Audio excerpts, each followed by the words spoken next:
consistent. Hey you, welcome back to my channel where I talk about writer things, parent things, and writer-parent things. This week, I'm going to be discussing beta readers. Hey, speaking of, I'm recruiting beta readers for my short story, Not For Her. A story about a shady man trying to do the right things for mostly selfish reasons. If this sounds at all interesting, you can find out more information at my website, samanthaalnasset.com/beta. Speaking of beta readers, I was a beta reader for The Savior's Sister, the awesome companion novel to the best-selling Savior's Champion by Jenna Morossi. If political intrigue, forbidden romance, and action is what you like in a dark fantasy novel, I highly recommend The Savior's Sister. Ebook orders are live at online retailers. And if you like giveaways, Jenna's hosting pre-order giveaways from last week all the way up to the release day with 3 grand prize winners. I will have all links in my description down below. Let's hop into the video, shall we? So what is a beta reader? Well, a beta reader is somebody who's recruited to read a story with the intent of helping to improve it. They differ from a critique partner because they don't provide an in-depth critique of the story, but rather give feedback via answering questions that are provided by the writer.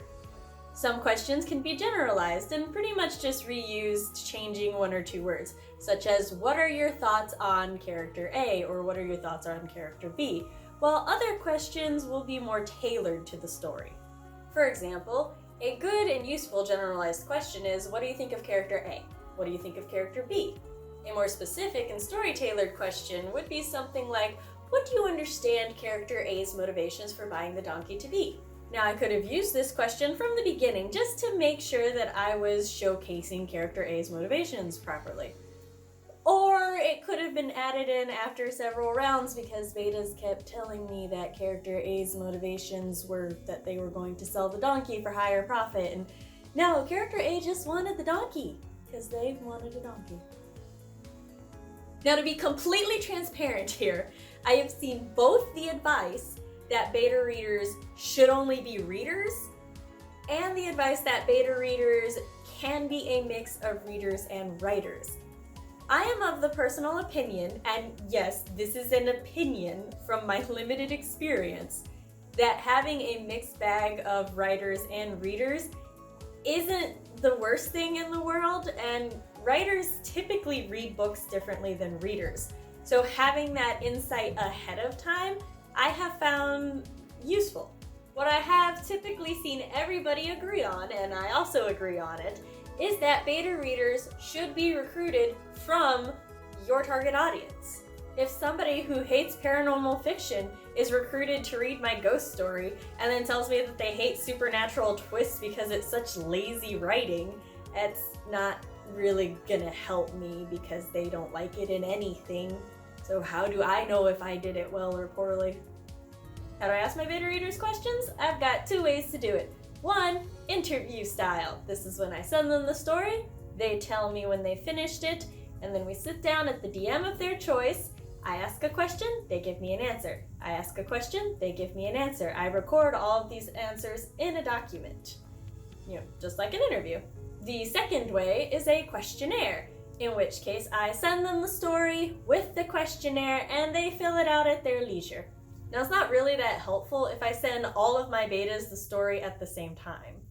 For example, if my betas in round 1 totally didn't get something I was trying to convey, then I need my betas in round 2 to see if I fixed that.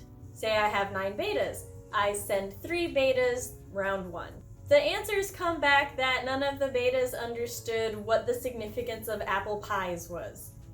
Now I have to figure out where I failed in conveying that the apple pies were very important. So then I send it out to Wave 2 betas, and Wave 2 betas are like, yeah, we can see apple pies are super important. And then I send it out to the 3rd wave with any edits that needed from the 2nd wave, and round 3 betas are hopefully like, yeah, totally fixed all the things. And if they're not, I go try to hunt down more betas if I can. Now, I'm not saying every single detail that betas don't catch or don't understand the way that I want them to has to be changed. After all, if it's just one beta who doesn't understand the importance of the apple pies, they're probably an outlier. But 2 betas, if I only have 3, that's more than half, so for that, I would definitely revisit the issue. And at 3 betas, no matter if I have 10 or 20 readers, at 3, that's the magic rule of thumb. That means that something isn't quite working in the scene the way that I want it to. Is it a regional dialect thing? Could it be a cultural difference thing? Did I write this scene in a confusing way, but my critique partners are too used to me, so they didn't catch it? That hasn't been a problem, but it could be. I'm not saying absolutely everything with the rule of 3 has to be changed under all circumstances. But at the rule of 3, I definitely believe that it has to be looked at and reevaluated. Because if I'm not going to listen to my beta readers' feedback, why am I bothering? When are beta readers recruited? Well, that would be after revisions are made, critique partners have critiqued, maybe more revisions are made, perhaps another self-edit, and then wham bam, it's ready for a reader's eyes. This is also before the manuscript gets sent off to the professional edit, because having beta readers can highlight areas or passages that just weren't working to convey what the writer intended to, and can save a lot of work and maybe even money with the professional edit in the long run. Now, the real reason everyone has made it this far, the tea, which is actually kind of lukewarm. I haven't really had any outright bad or terrible experiences with betas, so lucky, I guess.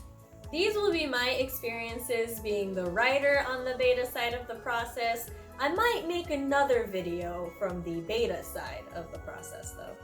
Now, I'm not going to talk about any specific situations because I don't want to drag anybody, but I do want to share some of my experiences, so I'm going to be as vague and generalized as possible.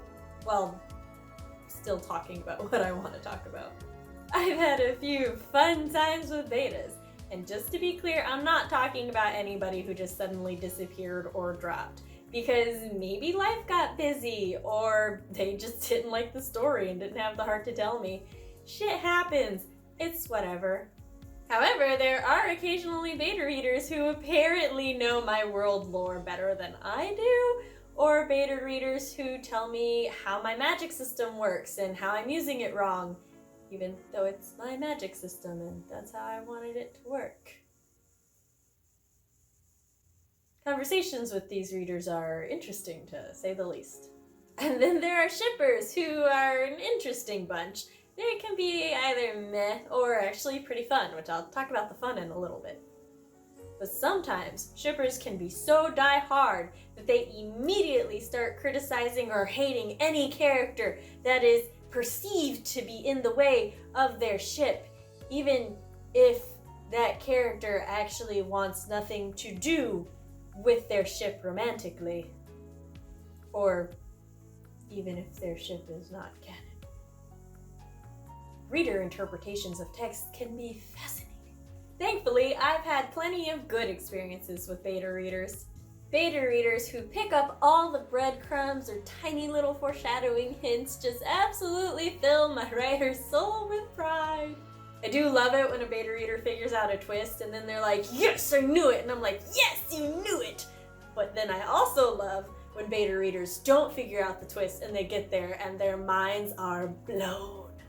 Both reactions, I need all of it.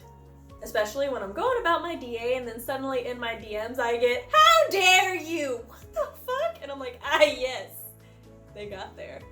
For me, the fun side of shippers is when they squee and fan over the romances that I have carefully built up. When they swoon over the scenes that I have designed to be swooned over. When they giggle and just cannot hold in their excitement because their couple is doing something in a scene like holding hands, and I'm just like, yes, yes.